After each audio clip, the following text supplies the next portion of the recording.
Good morning, students. In the previous class, we revised some important topics of chapter 5 like plasma membrane, diffusion, osmosis, and cell wall, etc. Now, today we will continue with the revision of chapter 5 and briefly discuss about nucleus and cell organelles.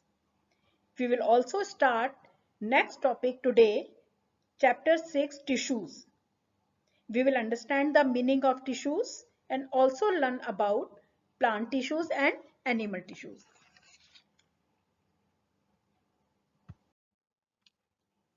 As I told you earlier also, nucleus is the second important part of the cell. It has different parts like nuclear membrane, nucleoplasm, chromosomes, and nucleolus. The nuclear membrane has pores to allow the transfer of material from inside the nucleus to the cytoplasm. The nucleus contains chromosomes which appeared as rod-shaped structure only when the cell is about to divide. Chromosomes are composed of DNA and protein. Functional segments of DNA are called genes. I also told you that how nucleus plays an important role in cellular reproduction. It contains the cell's hereditary information and controls the cell's growth and reproduction. Then I discussed about prokaryotic cell and eukaryotic cell.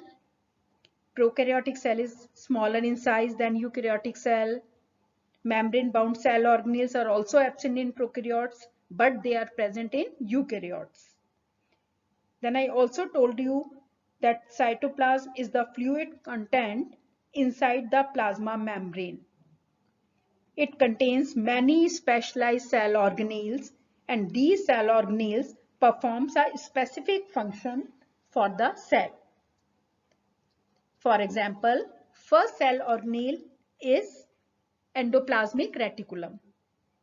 There are two types of endoplasmic reticulum, smooth endoplasmic reticulum and rough endoplasmic reticulum. Smooth endoplasmic reticulum helps in the manufacture of fat molecules or lipids. Rough endoplasmic reticulum has ribosomes attached to it, so it looks rough. And these are the sites of protein manufacture. I also discussed about Golgi apparatus. Main function includes the storage, modification, and packaging of products in vesicles. Lysosomes helps to keep the cell clean and also called the suicide bags of a cell. Mitochondria, known as powerhouse of the cell, it provides energy for various chemical activities in the form of ATP. What is ATP? I told you, adenosine triphosphate. Plastids, I told you there are different types of plastids, chromoplast, leucoplast, chloroplast. Chromoplast give colors to flowers and fruits. Leucoplasts are colorless.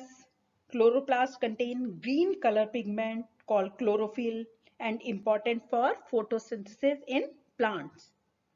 And last cell organelle I discussed was vacuole, important for the storage of solid and liquid contents and provides rigidity to the cell. So this is all about nucleus and cell organelles. Children, today we will start a new chapter 6, that is tissues. In this, we will study about the different types of plant tissues and animal tissues. First, we will learn about the meaning of tissues. In the previous chapter, we studied that all living organisms are comprised of cells. In unicellular organisms, a single cell performs all the basic functions. Like amoeba, a single cell helps in respiration and excretion also. But multicellular organisms have many cells and each specialized function is performed by a different group of cells. Since these cells carry out only a particular function, so they do it very efficiently also. For example, in human beings, Muscle cells contract and relax to cause movement, and nerve cells carry messages. Blood flows to transport oxygen, food, hormones, and waste material, etc.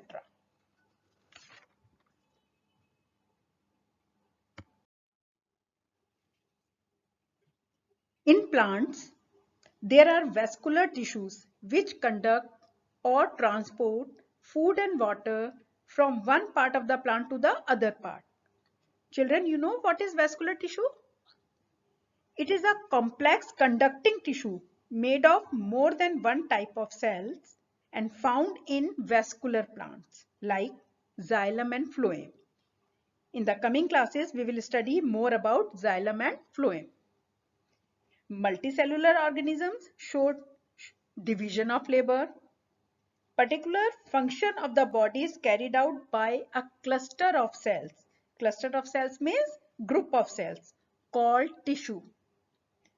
So, what is tissue? How we will define tissue?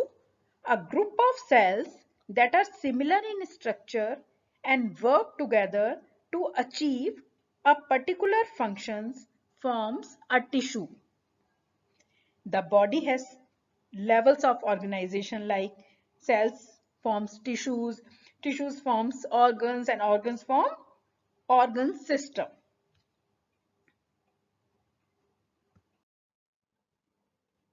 Children, now the question comes, are plants and animals made of same type of tissues? The answer certainly is no. Both plants and animals have tissues, but the kind of tissues present in them are different. Now we will study the reasons why plants and animals have different types of tissues. First is plants are stationary or fixed, we can say they do not move.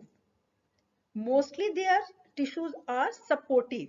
The tissues which they contain, they support the plants, provides structural strength to plants. On the other hand, animals move around in search of food and shelter. They require more energy as compared to plants.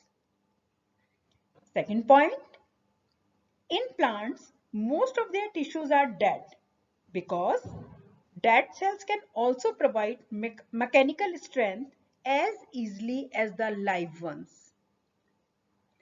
And the dead cells do not require much maintenance also. But in animals, most of their tissues are living. Third difference between plants and animals is in the pattern of growth. That means how they grow. The growth in plants is limited to certain regions or certain parts, we can say.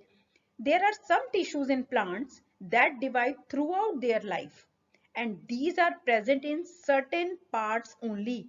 So the pattern of growth is not uniform in plants. Plant tissues can be classified as meristematic tissue and permanent tissue. This we will study in the next class. On the other hand, cell growth in animals is uniform. There is no such demarcation of dividing and non-dividing regions or parts in animals.